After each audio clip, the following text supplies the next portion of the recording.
I'm speaking with Dave Mowery. He's a stand-up comedian who uses laughter to kind of poke fun at the things that maybe aren't so fun and create that bridge and start a conversation about mental illness. Dave, you are bipolar, is that correct? I am. Yeah, and you work with the National Alliance of Mental Health. Yeah, National Alliance of Mental Illness in Clackamas County. Yeah. Very, very cool.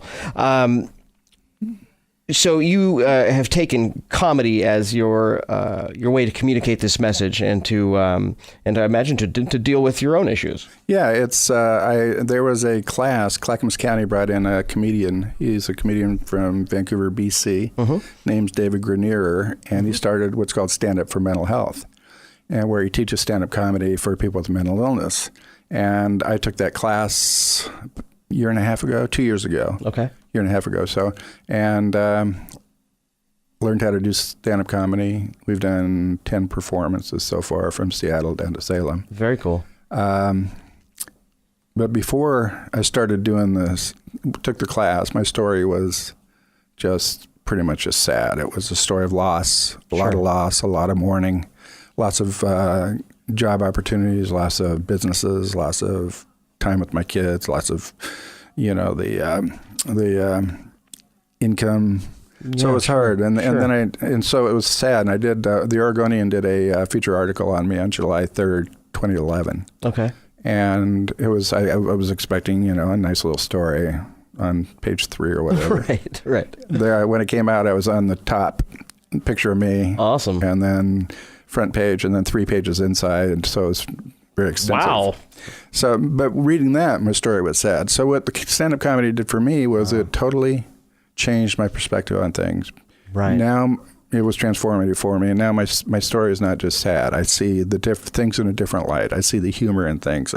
And I feel that the comedy is a way to communicate that, to reduce the stigma, to the comedians in the class, people in the class, all have a mental illness, and they work with it and learn the stand-up comedy and get up in front of 125 people last night and tell jokes and do their routine. That's wonderful. It's awesome for them. Isn't it amazing that that seeing that article, to have someone else's point of view or perspective on you, was what you needed that impetus to kick you into gear? It was. And isn't that very much what this program is about? Like having this peer counseling, have someone else who's kind of been down that road a little bit, and can look at you from the outside and say, "Hey, you know what?" Yeah, it is. And as a peer facilitator, counselor at NAMI, Clackamas County, National Alliance of Mental Illness, Clackamas County, that's what I do. I talk to people and I share my story and they share their stories. And sometimes they're talking to somebody about their story that's not a psychiatrist or not a therapist. Sometimes they're talking for the first time, really letting it out, really talking about it. Oftentimes there's tears and just a great feeling of relief. And then we help in resource services in the community. And do you find doing comedy for people who might be in need, maybe for lack of a better word, you've maybe helped some people come out about it? Definitely. Yeah? Definitely. People come up after the shows and say, "Wow, I'm bipolar," and you guys were awesome. You talk about it, and it makes me feel comfortable talking about it. Right. It seems like our society kind of puts this weird feeling of shame when it comes to mental illness, when it really shouldn't be there, because how are you going to get help if you never talk about it? Right. And there is a lot of people, most people, suffer in silence. Right. When I was first diagnosed, I told some people, I thought, hey, they know me. And they disappeared from my life. And I learned early on with my illness that you just don't tell anybody. And so before the Oregonian article, I didn't tell anybody, even my closest friend, just my family knew. Right. And as it came out, then I told some people, and then of course I was out. Right. Right. there you are. Not much I can do about that. I was out there. So it's the peer support is extremely important. It's a valuable way to help people with a mental illness, to have them share their stories and give them, mostly the message that I give is help and hope.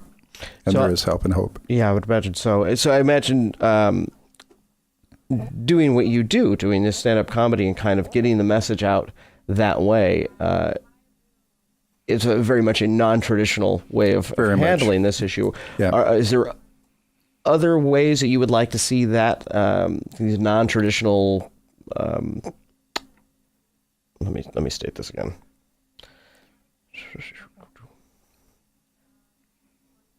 So obviously your comedy is kind of a non-traditional way to get this message out and to help people deal with this. Is there any other kind of growth you'd like to see in various programs to kind of take this non-traditional path? I do. I see if we could have peers in the hospitals when people come in to get admitted to the psychiatric unit. If we could have because there's a talking moment. and and somebody could be sitting there with them. And I've taken two people to the hospital in my position and taken them, got them checked in, sat with them until the doctor and sat with them until they went up. And it was a huge help. So peer services in hospitals and community centers. I would like to see recognition, which we're starting to see from government agencies. And of course, with the Stand Up for Mental Health, it's something that, we've got a grant through the end of September, and hopefully we'll be able to, get another grant and have it continue. That's fantastic. I do have, you talk about discrimination and stigma, and I do have a joke about please. that. As someone with bipolar disorder, I see mental illness, I see stigma that's out there, and it's kind of subtle. Take happy hour, for instance. I think that's being discriminatory. There should also be an unhappy hour. Sure. People with depression deserve a place to go. And bipolar people could go to both. And I also think there should be a dating service for people with mental illness. And I can see the postings now. Paranoid white male seeks paranoid white female to share compound in Idaho. Or paranoid female seeks male with no government connections. Or my favorite, multiple personality disorder female seeks multiple personality disorder male for double dates. And on and on and on. Very good, very good. Dave Mowery, everybody. Dave Mowery. Thank you. Fantastic. Thank you, sir. Thanks.